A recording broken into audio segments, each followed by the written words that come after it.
Nah, saudara yang kasih dalam nama Yesus, demikian juga saudara kesempatan bagi saudara untuk berdoa. Ya, haleluya. Dan sekaligus saudaraku melihat urapan yang ada pada saudara. Ada urapan apa tidak, saudaraku? Ya, ada kesembuhan apa tidak? Amin. Ya. Kalau nggak ada kesembuhan juga tidak apa-apa sepanjang saudara menyelidik keadaan saudara, mengapa tidak sembuh? Apa yang kurang dengan saya? Amin, saudara. Ya. Saudara, dan pelayanan kita tidak sampai di sini saja, saudaraku. Saudara, kita mau jiwa-jiwa itu, saudaraku, sampai kepada maksud Tuhan. Ya. Bukan hanya selamat dari api neraka saja, saudaraku. Tidak. Kita mau dia berubah, kita mau dia sembuh, saudaraku. Ya. Kita mau mereka menjadi kejadian yang baru, kita mau mereka jadi murid Tuhan. Oleh sebab itu, jawabannya ialah gereja. Amin, saudara. Kita harus siap sedia juga mengunjungi mereka itu, saudaraku. Dan membawa mereka itu kepada kebaktian GKI, saudaraku, supaya mereka betul-betul mengenal Yesus sebagai Tuhan dan Juru Selamatnya. Saudaraku, dari kebaktian-kebaktian yang lalu, saya melihat kalau Bongke menyampaikan firman Tuhan, saudaraku, keselamatan jelas, saudaraku, bagi mereka disampaikan. Tetapi boleh juga saudara jelaskan sedikit lagi dengan singkat, tegas, tepat, dan diurapi Tuhan. Amin, saudara. Siapakah Yesus itu? Amin. Ya. Jika dia menerima sebagai Tuhan dan Juru Selamatnya, saudara. Saudara, supaya kesembuhan jadi dalam doa saudara buat orang sakit. Dengarkan baik-baik. Mujizat masih berlangsung. Amin. Tuhan Yesus tidak berubah. Dia tidak berubah dalam pelayanannya. Oleh sebab itu sekarang ini dia masih menyembuhkan. Menyembuhkan adalah pelayanan Tuhan Yesus yang terbanyak dari semua pelayanannya, kecuali mengajar. Ya. Tapi dari semua tanda ajaib yang paling banyak kesembuhan penyakit. Maka ketika hari sudah malam dibawa orang kepada Yesus, semua orang yang buruk keadaannya, yang dirasa setan, maka semuanya disembuhkan Tuhan. Ya. Sampai sekarang Yesus masih berbuat demikian. Tapi dia memakai saudara dan saya. Yesus datang merusakkan pekerjaan setan. Untuk inilah anak Allah diberi nyata supaya dia merusakkan pekerjaan setan. Amin, saudara. Ya. Pekerjaan setan adalah memberi penyakit. Salah satu memberi penyakit. Karena dia datang untuk mencuri, membunuh, membinasakan. Beberapa waktu yang lalu saya katakan pada bahwasanya penyakit adalah perkara rohani. Penyakit adalah roh jahat. Oleh sebab itu, saudaraku, ya, usirkan roh jahat, roh penyakit di dalam nama Yesus. Kalau saudara meletakkan tangan, ya, tanya penyakitnya apa, tuli, maka usirkan roh tuli. Amin. Kalau dia buta, usirkan roh buta. Ya. Satu orang buta total, saudaraku, saya doakan sungguh sembuh, saudaraku. Dan saya usirkan roh buta dalam nama Yesus. Ya. Memang saya ditonton oleh orang banyak, saudara. Nggak apa-apa lah, saudaraku. Kita menjadi tontonan umum sama sebagaimana Paulus berkata. Nah, malaikat di sorga pun menonton kita, saudaraku. Tapi kita mengerjakan pekerjaan Tuhan dengan hati cinta kepada Tuhan Yesus, karena kita melayani Tuhan Yesus, menyenangkan hati Tuhan Yesus, saudaraku, dan kita mengasihi jiwa-jiwa. Tidak apa-apa. Ya. Saudara akan ditarik ke sana, ditarik kemari, saudaraku, untuk mendoakan orang lain. Kalau saudara berdoa dengan sungguh-sungguh, saudaraku, dan ada hasilnya, saudaraku. Dan firman Tuhan berkata, ya, iman itu bisa bertambah. Amin. Tuhan, tambahlah iman kami. Tuhan, saya mau urapanmu 2 kali ganda. Amin. Saya mau kuasamu Tuhan 2 kali ganda. Haleluya. Nah, kalau saudara mau urapan Tuhan, mau kuasa Tuhan, saudaraku, satu jalannya, saudaraku, saudara harus hidup suci. Amin. Hidup suci. Tanpa hidup suci, saudaraku, tidak akan ada kuasa. Nah. Hendaklah kamu kudus karena aku kudus, firman Tuhan berkata. Ya. Kudus. Ya. Saudaraku, sebagai anak Tuhan yang sudah selamat, sudah lahir baru, dipenuhkan dengan Roh Kudus, yaitu saudara dan saya, kalau saudara tidak hidup suci, kalau saudara hidup menurut kehendak daging, hidup duniawi, maka dalam hidup saudara tidak akan berhasil. Jangankan beroleh urapan. Jadi saudaraku, hidup kudus, saudaraku, hidup menolak dosa, hidup mematikan kehendak daging adalah salah satu kunci untuk keberhasilan, kemenangan, keberkatan dalam dunia ini. Amin. bagi saudara pelayan-pelayan Tuhan, hidup suci, saudaraku, hidup suci merupakan jalan bagi Tuhan untuk mengurapi saudara, memakai saudara. Tuhan tidak akan mengurapi bejana-bejana yang kotor. Amin. Ya, Tuhan mengurapi bejana-bejana yang suci. Ya, suci. Dalam 1 Tesalonika 4 ayat 7 dikatakan, 1 Tesalonika 4 ayat 7, Allah memanggil kita bukan untuk melakukan apa yang cemar, melainkan apa yang kudus. Ini sesudah kita selamat, jangan berbuat apa yang cemar lagi, buat apa yang kudus. Saudara, secara dunia saya katakan tadi itu membawa kepada keberhasilan. Contohnya saudara lihat, saudaraku, Yusuf dalam perjanjian lama. Ya. Memang dikatakan Yusuf disertai Tuhan. Apakah kita tidak disertai Tuhan? Disertai Tuhan, amin. Ya. Dan firman Tuhan berkata, sehingga dia selalu berhasil dalam apa yang dikerjakannya. Penyertaan Tuhan membuat kita berhasil. Anak Tuhan adalah anak-anak yang berhasil. Amin. Di dunia ini, saudaraku, lain daripada orang dunia ini. Tapi lihat kenapa kemudian, saudaraku, mimpi daripada Tuhan menyertai Yusuf, saudaraku, kuasa Tuhan menyertai Yusuf, saudaraku, saudara, karena dia memilih, dia yang memilih, saudaraku, untuk tidak berdosa. Amin. Ya, dia menetapkan hati untuk tidak berdosa. Ya. Pada waktu dia digoda, oh setan hanya menggoda. Dia tidak bisa memaksa. Sama sebagaimana Roh Kudus juga tidak memaksa. Tapi dia menggoda untuk jatuh kepada kehendak daging, untuk jatuh kepada hawa nafsu. Dan sudah banyak korbannya, bahkan di antara hamba-hamba Tuhan, saudara, sayang sekali. Hamba-hamba Tuhan yang hidup menurut hawa nafsu akan kehilangan urapan, kehilangan kuasa, kehilangan jiwa-jiwa, kehilangan sidang, kehilangan panggilan Tuhan, kehilangan keluarga, kehilangan famili, kehilangan berkat Tuhan. Mahal bayarannya ya, mahal. Nara mau contoh, nggak usah jauh-jauh, Simpson contohnya. Kehilangan segala-galanya karena hidup menurut kehendak daging, karena tidak mau hidup dengan kekudusan, saudara. Tapi Yusuf beroleh segala-galanya karena dia digoda untuk berbuat dosa. Ada kesempatan buat berbuat dosa, ada kesempatan saudaraku hidup menurut kehendak daging, saudaraku. Tapi dia tidak mau, dia katakan tidak, tidak, tidak, tidak. Dia disertai Tuhan. Roh Kudus menyertai dia. Hikmatnya luar biasa. Sampai Firaun berkata, di mana kita bisa dapat orang seperti ini? Karena Roh Allah tinggal dalam dia. Orang kafir mengetahui Roh Allah tinggal dalam dia. Karena hikmatnya luar biasa. Karena dia hidup suci, Roh Kudus, saudaraku, memberikan hikmat kepadanya. Ini yang kita butuhkan sekarang ini, saudara. Saudara harus dipakai Tuhan, saudara harus diurapi Tuhan, saudara. Lalu kita orang Kristen mau melayani tanpa kuasa. Lalu kita orang Kristen mau melayani dengan hidup dalam kehendak daging. Saudara, tidak akan ada kuasa. Saudaraku, hidup kudus, saudaraku. Hidup kudus. Hidup suci, saudaraku. Hidup suci, saudaraku. Bukanlah larangan-larangan seperti hukum Taurat, saudaraku, tidak. Saudara, beberapa waktu yang lalu saya katakan padaku, kita mengikut Tuhan ini bukan larangan-larangan. Jangan buat ini, jangan buat itu. Tambah payah larangannya, tambah berat larangannya, tambah bangga pun orang beragama itu, saudaraku. Ya, itu tidak menyelamatkan sama sekali.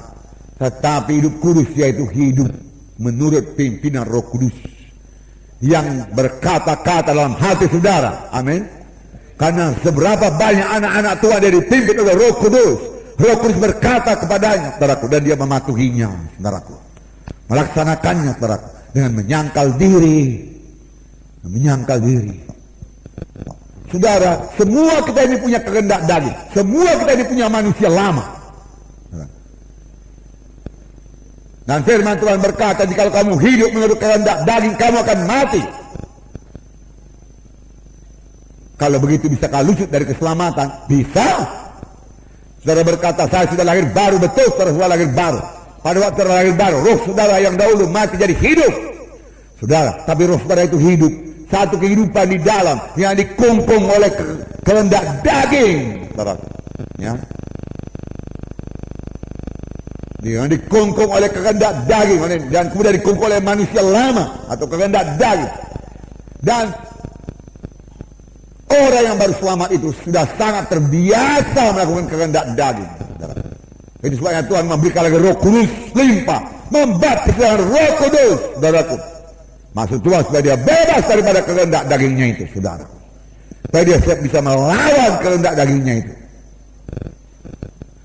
Saya membacakan pada saudara-saudara Roma 8. Roma 8. Ayat 1. Demikianlah sekarang tidak ada penghukuman bagi mereka yang dalam Kristus Yesus. Tetapi seperti ayat ini berbunyi, yang tidak berjalan menurut daging, tapi menurut roh. Sebab ayat 4 berkata, mari kita baca ayat 4. Supaya tuntutannya hukum Taurat digenapi dalam kita, yang tidak hidup menurut daging, tetapi menurut roh, ya, tetapi menurut roh. Dikatakan, saudaraku, sebenarnya yang terjemahan aslinya, saudaraku, ayat 2 berkata, roh yang memberi hidup telah memerdekakan kamu dalam Kristus dari hukum dosa dan hukum maut. Ya, hukum roh yang memberi hidup telah membebaskan saudara dari hukum dosa dan hukum maut. Hukum dosa sama dengan hukum gravitasi, sesuatu yang tidak bisa diganggu gugat, sesuatu yang mesti terjadi. Ada namanya hukum gravitasi, jatuh, saudara. Bagaimana pun mesti jatuh, ya. Tapi bisa dihalangi, ditangkap, saudaraku. Ya, kalau tidak dia jatuh. Itu hukum. Hukum dosa itu berlaku bagi manusia yang belum lahir baru, belum penuh dengan Roh Kudus. Bagaimanapun dia mesti jatuh kepada dosa tiap-tiap hari, karena dia di bawah hukum dosa. Betul apa tidak, saudaraku? Ya, kasihankan mereka itu. Bagaimanapun dia bertapa atau dia bagaimana, dia mesti jatuh kepada dosa karena dia di bawah hukum dosa. Amin. Tapi bukan hanya di bawah hukum dosa, dia juga di bawah hukum maut. Maut menanti dia, neraka menanti dia. Tak dapat tiada, dia mesti ke neraka. Tapi dengarkan, roh atau hukum roh telah apa?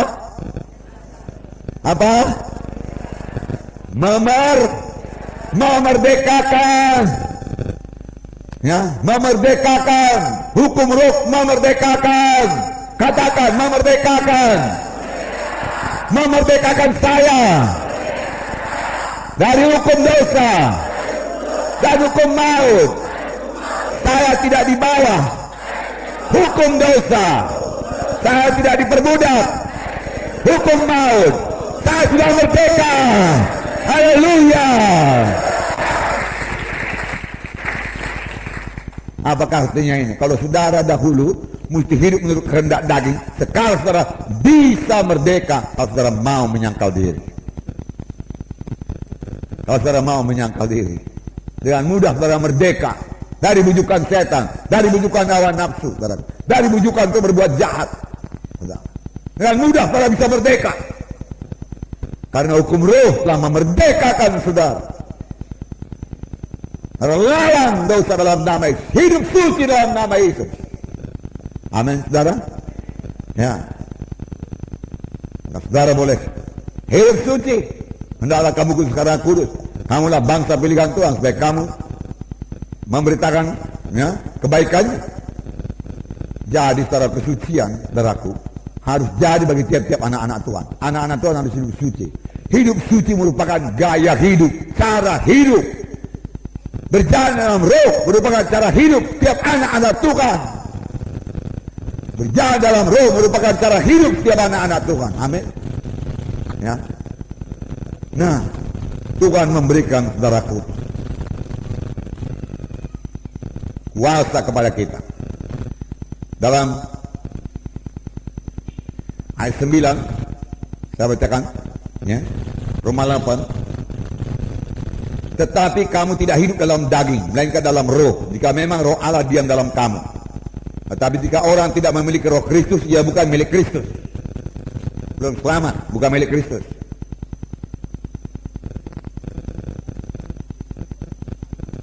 Tetapi jika Kristus ada dalam kamu, maka tubuh memang mati karena dosa, tetapi roh adalah kehidupan oleh karena kebenaran. Dan jika roh Dia yang telah membangkitkan Yesus dari antara orang mati diam dalam kamu, maka Ia telah membangkitkan Yesus Kristus dari antara orang mati, akan menghidupkan juga tubuhmu yang fana itu oleh roh yang diam dalam kamu. Apakah artinya ini? Jikalau kita membiarkan roh Allah, roh kudus menguasai kita, jikalau kita membiarkan roh kudus mematikan perbuatan daging, jikalau kita biarkan roh kudus dalam kita menolak sebuah dosa, dengarkan baik-baik, jika kita tidak hidup dalam hawa nafsu, tidak hidup dalam daging, maka roh kudus akan menghidupkan tubuh kita ini, akan membuat kita sehat. Amin. Haleluya. Maka saya yakin pada hari zaman ini, saudara senantiasa penuh dengan roh kudus, saudaraku. Saudaraku, roh kudus bahkan tidak membiarkan saudara menjadi lemah, tidak membiarkan saudara menjadi tua. Amin. Enggak ada tua bagi orang yang penuh dengan roh kudus, bagi orang yang berjalan dalam roh. Saudara seperti Kaleb berkata, beri kepadaku gunung itu. Umur 85 tahun, kuatku bersama dengan 40 umurku 40 tahun. Itu orang yang, tapi satu lagi yang istimewa pada Kaleb, aku telah membawa kabar sejujur-jujurnya, dikatakan dalam Alkitab. Tetapi terjemahan bahasa Inggris berkata, aku telah membawa kabar sesuai dengan firman Tuhan yang ada di dalam hatiku. Dengan firman Tuhan dalam hatiku. Rupanya Kaleb menyimpan firman Tuhan dalam hatinya. Rupanya Kaleb kaya dengan firman Tuhan dalam hatinya. Itu membuat dia kuat, itu membuat dia sehat. Amin. Haleluya. Dua kombinasi ini sangat baik untuk membawa saudara kepada kesehatan. Itu sebabnya jiwa-jiwa saudaraku yang dari KKR perlu ke gereja. Supaya dia pertama dia penuh dengan roh kudus, kedua dia penuh dengan firman Tuhan. Penuh dengan roh kudus, penuh dengan firman Tuhan, tidak menjauh dari matamu, musibah dalam lubuk hatimu, maka itu menjadi kehidupan dan kekuatan dan kesehatan bagi mereka yang mendapatkannya. Amin. Sebenarnya penyakit nggak perlu menjamah anak-anak Tuhan. Tidak ada, not one feeble person among them. Firman Tuhan berkata dalam buku Mazmur, di antara 3 juta umat Israel tidak ada satu orang pun yang lemah. Ya. Tuhan memberkati buah kandunganmu. Firman Tuhan berkata, di antara orang Israel pada waktu mereka masih di Mesir pun sudah diberkati Tuhan. Diberkati Tuhan beda dengan orang Mesir. Orang-orang Israel, saudaraku, perempuan-perempuan Israel melahirkan anak dengan cepat. Nggak ada persoalan pada dia. Sehingga bidan-bidan yang disuruh membidani, saudaraku, ya orang-orang Israel mau melahirkan itu, belum sampai ke tempat itu, bayi sudah lahir. Amin. Haleluya. Tangan Tuhan. Haleluya. Tangan Tuhan itu masih perjanjian lama. Ya. Kita dalam perjanjian baru, satu perjanjian yang lebih baik. Kita umat perjanjian Tuhan, umat perjanjian baru yang lebih baik. Amin. Tuh, tadi malam saya baca firman Tuhan 2 Korintus. Saya tertarik 2 Korintus. Saya baca terus dan saya baca sampai tamat 2 Korintus. Enggak yang berapa lama, itu pendek saja. Tetapi dikatakan, kalau dahulu pun waktu Tuhan memberikan 10 hukum melalui Musa, disertai dengan kemuliaan, sehingga muka Musa harus ditutupi, diselubungi, itulah dia hukum yang membawa kepada penghukuman. Apalagi sekarang ini, ya, kita menerima, saudaraku, hukum yang dari roh, yang membawa kepada kehidupan. Kalau hukum yang membawa kepada penghukuman juga, saudaraku, sudah disertai dengan kemuliaan, betapa lebihnya lagi kemuliaan yang menyertai kita sekarang ini. Pelayan-pelayan Tuhan yang melayani dalam roh Tuhan menjadi mulia. Amin. Mulia. Mulia. Roh saudara bebas. bebas.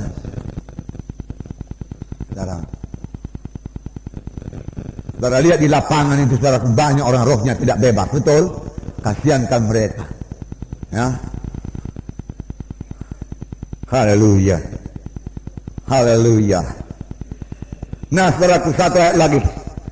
Sebab jika kita hidup menurut daging, sebab jika kamu hidup menurut daging, kamu akan mati.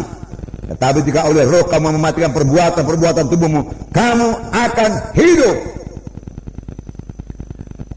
Jika oleh roh, jika kamu hidup menurut hukum roh, kamu mematikan perbuatan tubuh, perbuatan daging, maka kamu akan hidup.